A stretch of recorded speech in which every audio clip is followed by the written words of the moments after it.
y'all, the two sides. Stories. So we coming back to y'all. Today is Wednesday. And what Hump is day. Wednesday? And what is Wednesday? It's Hump Day. Hey. Okay. But anyways, I hope that you guys have had a wonderful week thus far. And I'm telling y'all ain't get through this week. We almost there. It's almost Friday. Midpoint. You know what I'm saying? Your boss tripping. I know. It's cool. Per our last conversation, and we moving on for the rest of the week. All right. Get through it. So, today I wanted to talk about this other, it's a controversial thing, but I wanted to talk about it because it's big, and it's always been big. So this lady, her name is Crystal Evans. They lived in Georgia, and she was married to a guy. His name is Tom Mallory. And so they were married. It didn't say how long. I didn't really read into it too much, but they were married. And she filed for divorce because, of course, he's abusive. And so they filed for a divorce, and the divorce was finally finalized. I want to say maybe like a week prior to this incident, okay? And so she had kept going down to the court trying to get a restraining order against this man because she kept telling him he's crazy, he's trying to kill me, da-da-da-da. They didn't believe her, okay?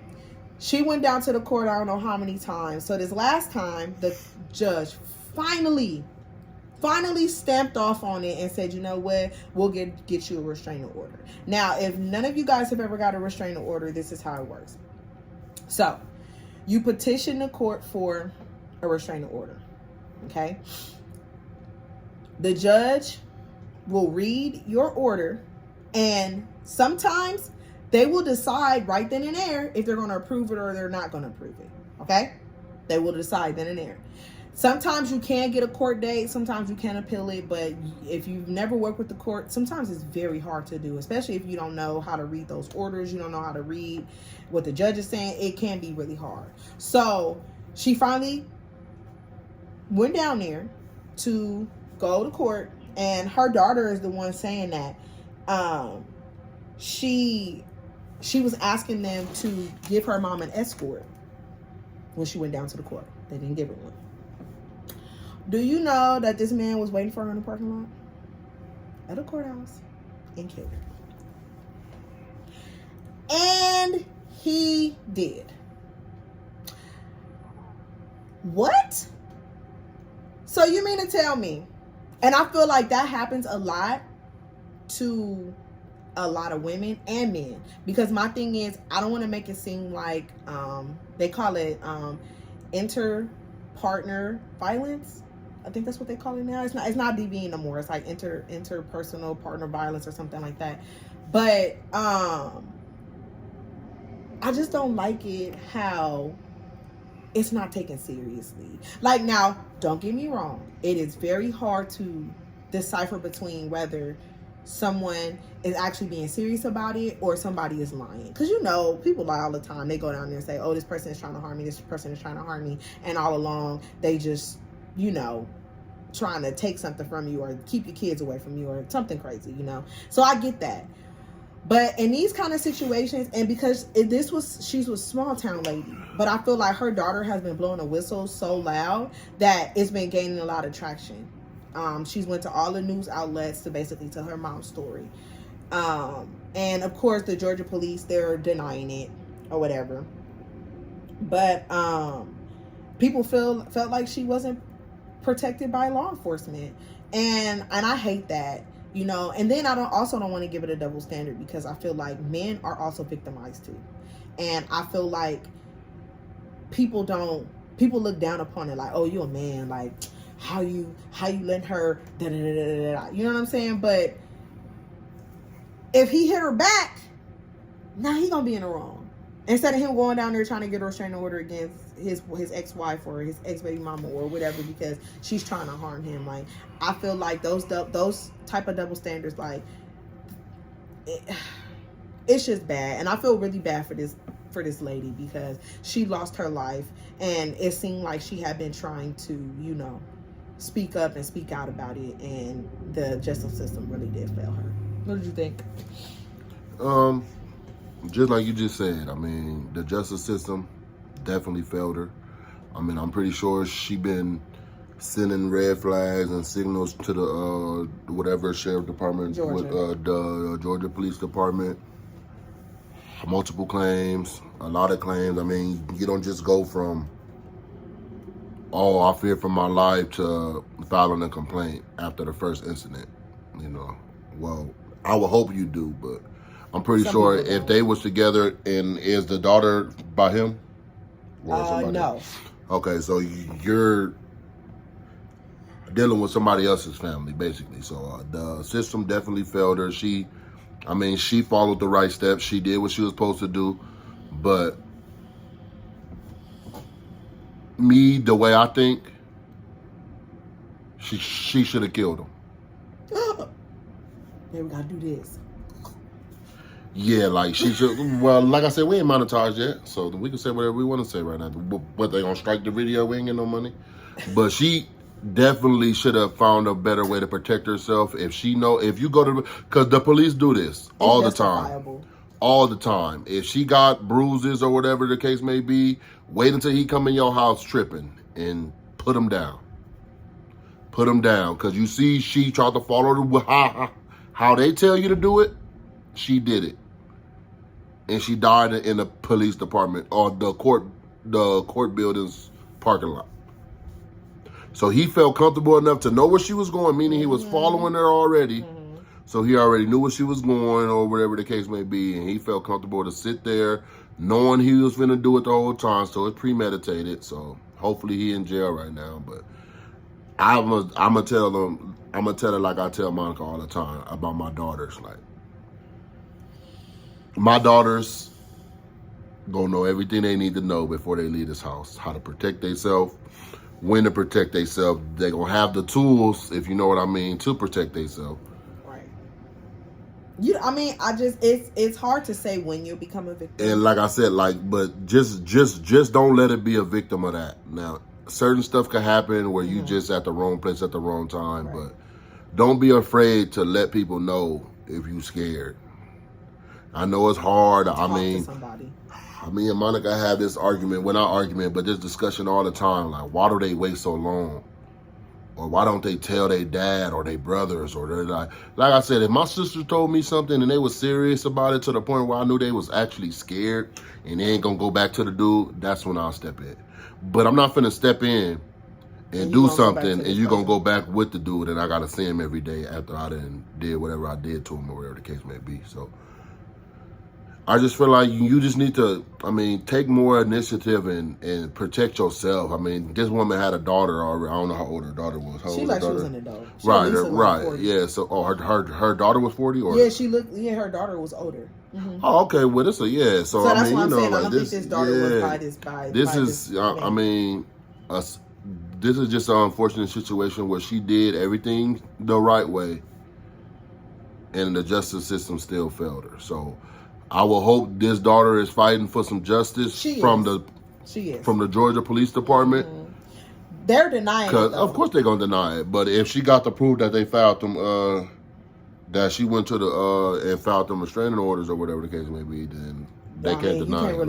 You can't really deny that. But unfortunate situation. I hate it had to happen to her. Violence. We don't stand No for DV is good. I don't like men putting their hands on women or women putting their hands on men. But like she was saying about the men going to file a police report, they take us as a joke. And I think that's crazy. My daddy would always say that. They take us as a joke, and they feel like, oh, this little girl, this little small woman that's like me going to go file a police report because Monica abusing me.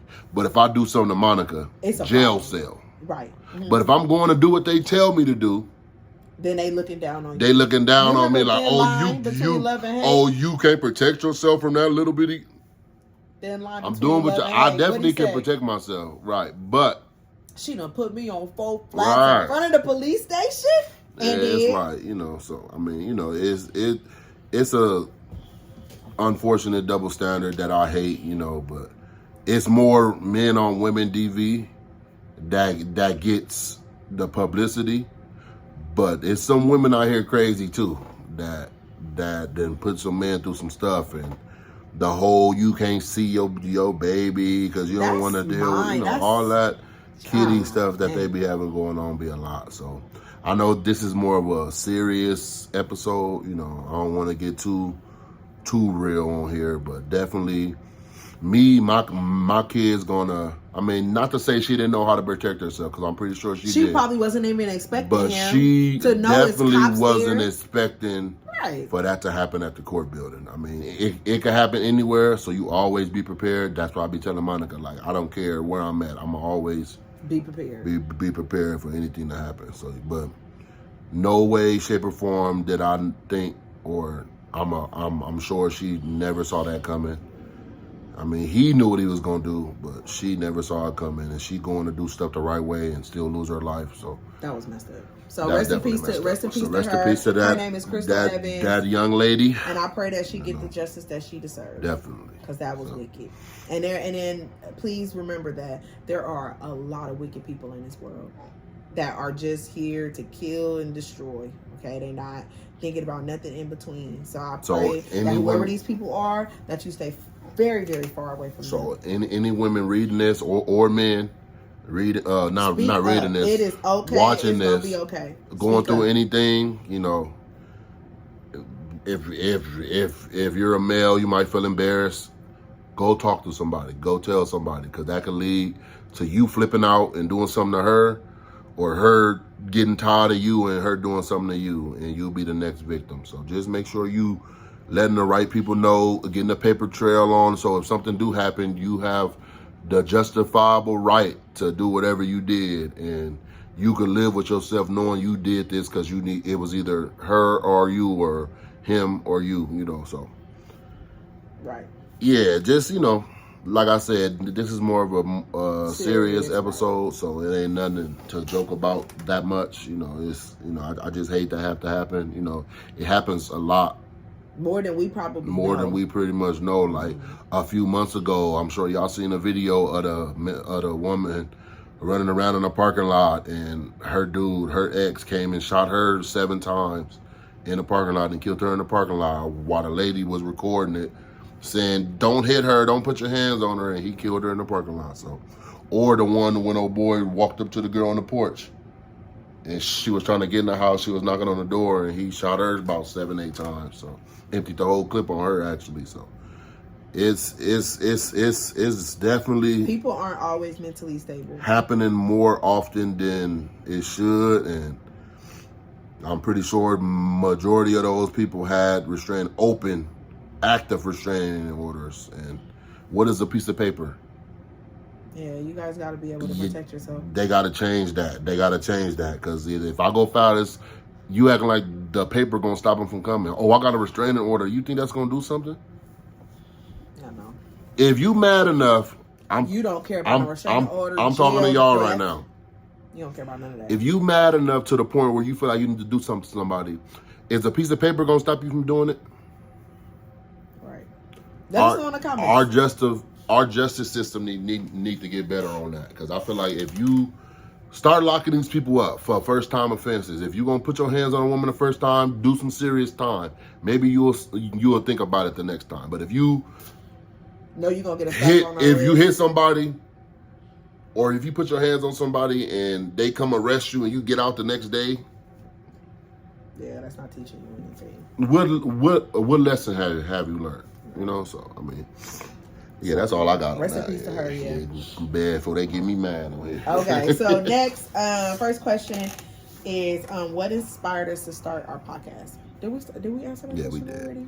So next question. How do we balance podcasting and raising 3 kids? We answered that too. Did we? Yeah. Dang. No, we didn't. We did, pretty much. Like, you remember we said we tried to separate the two. Yeah, but I think that was just like in our relationship. But this is more so like, oh, don't you roll your eyes at me. I'm just saying. Well, I'm gonna let you answer that. Our kids really do help. So you know we got a 3-year-old, and child, he be in there. He be in his room just doing all kind of stuff, throwing stuff, jumping off the bed, just all kind of stuff. So we normally have like our oldest, like she'll rile the house up just to make sure everybody doing what they're supposed to be doing, people in their places. So I'll say they support us. They're happy. My oldest, she wants to start her own little YouTube channel. We'll plug her when it's time, but she wanna do her gaming channel. So she just wanna do it for fun.